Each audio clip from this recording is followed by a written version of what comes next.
Breaking news చూస్తున్నాం. తూర్పు గోదావరి జిల్లాలో పెద్ద పులి సంచారం స్థానికులను వణికిస్తుంది.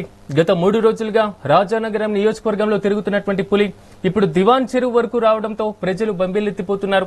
తాజాగా దివాన్ చెరువులోని ఎస్వీపీసీ ఫంక్షన్ హాల్ ఎదురుగా ఉన్నటువంటి తోటలోకి పులి వెళ్తుండగా వాహనదారులు తమ ఫోన్లలో వీడియోలు తీశారు.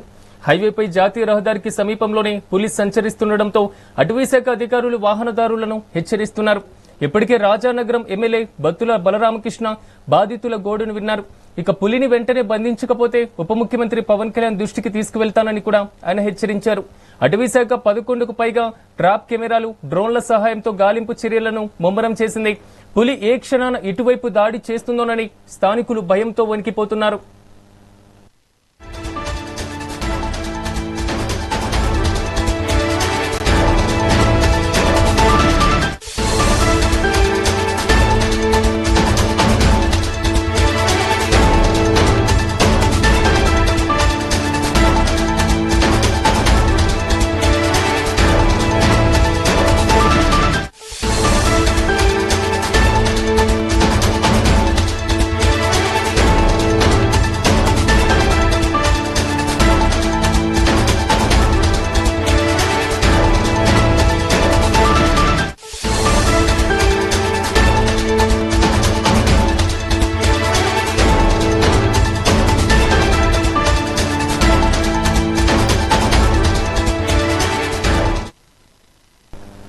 బ్రేకింగ్ న్యూస్ చూస్తున్నాం. తూర్పు గోదావరి జిల్లాలో పెద్ద పులి సంచారం స్థానికులను వణికిస్తుంది.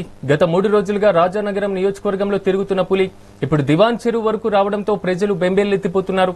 తాజాగా దివాన్ చెరువులోని ఎస్వీపీసీ ఫంక్షన్ హాల్ ఎదురుగా ఉన్నటువంటి తోటలోకి పులి వెళ్తున్నట్లుగా వాహనదారులు తమ ఫోన్లో వీడియోలు తీశారు. హైవేపై జాతీయ రహదారికి సమీపంలోనే పులి సంచరిస్తుండటంతో అటవీశాఖ అధికారులు వాహనదారులను హెచ్చరిస్తున్నారు. ఇప్పటికే రాజానగరం ఎమ్మెల్యే బత్తుల బలరామకృష్ణ బాధితుల గోడును విన్నారు. పులిని వెంటనే బంధించకపోతే ఉప ముఖ్యమంత్రి పవన్ కళ్యాణ్ దృష్టికి తీసుకువెళ్తానని కూడా హెచ్చరించారు. అటవీశాఖ 11కు పైగా ట్రాప్ కెమెరాలు, డ్రోన్ల సహాయంతో గాలింపు చర్యలను ముమ్మరం చేసింది.